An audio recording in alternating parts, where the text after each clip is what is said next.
Hey guys, James Wilson-Taylor here for Roxanne. We are backstage at Slam Dunk Festival 2023. Trash Boat on the lineup. Tobi joins me now. How are you, man? Good. Tired, but not beat.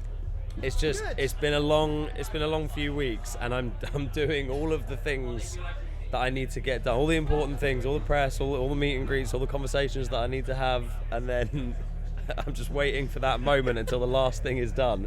And then I can just be on my worst behaviour.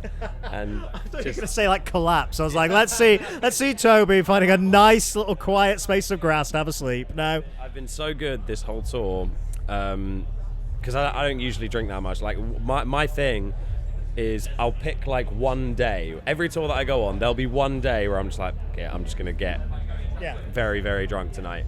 And for the last 3 weeks, there hasn't been a single night. I've been on my best behavior, trying to impress all the European people that have never seen us before, because we're like, it's an Offspring crowd, so none of them care about us. They're waiting patiently for Offspring, which means you have to hit every note because you've got to impress them, right? So, and obviously the end of it is Slam Dunk, so I don't want to be too worn out. And both sets are done, everything went so well, and now I just have a couple of these to do. There it is. This is the interview we'll all remember where I was keeping Tobi away from the pints. Here we go. You can spot it. We're all getting antsy at this time of night. How were those sets, Jamie? It sounds like went absolutely great. And like this is, I mean, look, Slam Dunk, your crowd are always going to turn up here. It's always going to be a really, really nice reception, isn't it? How was it for you? Yeah, there's always a little anxiety with Slam Dunk because every time we've played it, it's gotten a bit better. Nice. You know what I mean? Like the crowd, and there's always that worry that like, oh, is this the year that we plateau?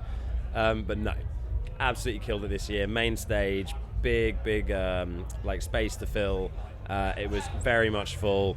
All the people there were going nuts. It was a very warm welcome, and it was just Slam Dunk as usual. And we managed to top it again. So save the anxiety for next year. Yeah. No, that's nice to hear, man. I mean, it's definitely a great way to kick off the summer. And as you mentioned before, obviously you've been out on the road with the Offspring for a little minute now. So jokes aside, obviously, you know, it's you did slide. It's just a casual mention there. But I can see it working. You know, obviously you guys do very, very different things. But I imagine you probably did convert a fair few new fans out on those shows. I could see an Offspring fan easily listening to what you guys do and going, oh, I get this. Yeah, we'll see. I mean, the Paris show was 20,000. Which is insane.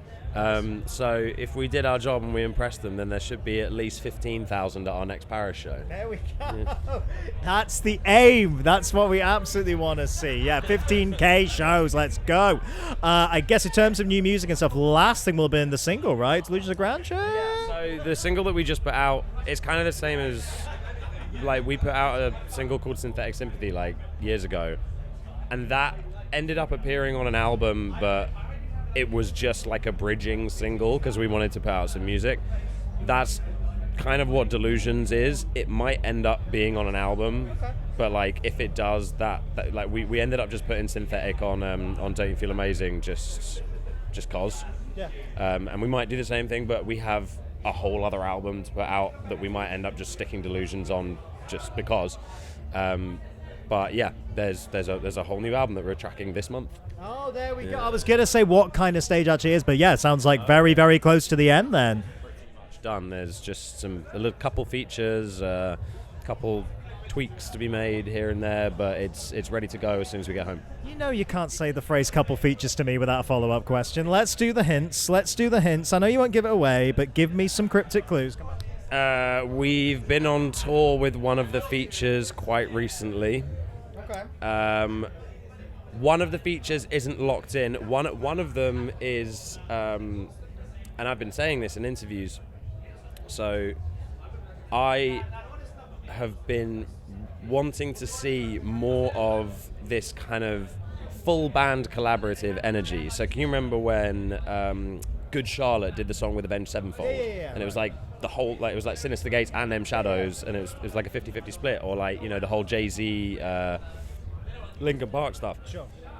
There's something in the works that's like a 50-50 split with another band where it's like, it's not just Trash Boat featuring the singer of, it's like Trash Boat featuring the key instrumental members and singers of this band. And I want it to be like that Good Charlotte Avenged Sevenfold song, like a band share. You know what I mean? But that's only, they've said yes, but we haven't actually done anything yet. Okay, sure. So we'll see if that materializes. And then there's another person who we've asked and who said yes, who you've spoken to very recently. Oh. Exceptionally recently. Oh, okay. Yeah. I mean, that'll mean nothing to you lot because they're not going out in the order I recorded them, baby. But that's interesting. Okay. Very, very cool. I'm excited to hear what kind of comes next with that. I'm going to let you go and enjoy yourself because I know that we all want to at this time of night. But before I do, question I've been asking absolutely everybody on a similar theme, I suppose, without giving away massive things here.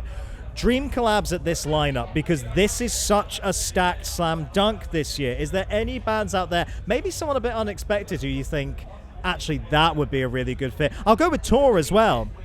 Or just someone who I'd like to do a thing with. I think the latter, but I'll go if if you've got any ideas for like someone you'd love to tour with, even I'd be interested in hearing that. You know what? Like, it wouldn't fit with Trash Boat, but one of my, and it's not even a guilty pleasure, that didn't even enter my mind.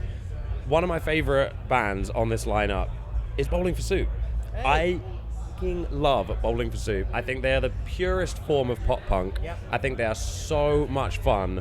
They have arguably some of the catchiest pop punk songs ever written. Yep.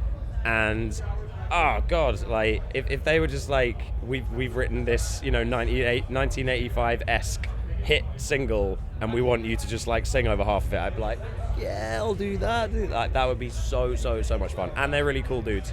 I was about to say, I don't play favourites in this game, but you're hard-pressed to find a nicer man than Jarrett. I mean, genuinely a lovely, lovely bloke. That'd be very, very interesting to see. Go enjoy yourself in the sunshine. Have a good old time, but we'll catch up again very soon, I'm sure, all right? Good to see you, Tobi, everybody.